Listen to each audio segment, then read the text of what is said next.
तुम्हाला हे माहिती आहे का? रेग्युलर नाचणीपेक्षा फर्मेंटेड नाचणी बेबीसाठी बेस्ट आहे. आज मी बनवली आहे रागीची इडली. इथे सिक्रेट आहे फर्मेंटेशन. फर्मेंटेशनमुळे नाचणी पचायला सोपी होते. त्यामुळे बेबीला डायजेशनसाठी इझी जाते.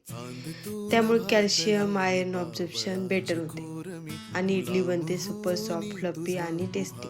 म्हणून बेबीसाठी नाचणी देताना फर्मेंटेड फॉर्ममध्ये द्या आणि न्यूट्रिशनल व्हॅल्यू लेवल अप करा. त्यासाठी तांदूळ, नाचणी आणि उडद डाळ स्वच्छ धुवून आपण 5 ते 6 तास भिजत ठेवणार आहोत. ते चांगलं भिजल्यानंतर एका वाटीमध्ये आपण पोहे भिजून घेणार आहोत. सर्वात आधी आपल्याला डाळ आणि पोहे हे बारीक वाटून घ्यायचं आहे. आता एका भांड्यात काढून घेऊयात. नंतर तांदूळ आणि नाचणी हे रवाळ दळून घ्यायचं आहे. आता सगळे एका भांड्यात काढून घेऊयात. त्यामध्ये टाकूयात चवीपुरतं मीठ, बारीक केलेलं पीठ आपण एकजीव करून घेणार आहोत. आता त्याच्यावर झाकण ठेवून आपण 10 ते 12 तास फर्मेंटेड होण्यासाठी ठेवूयात.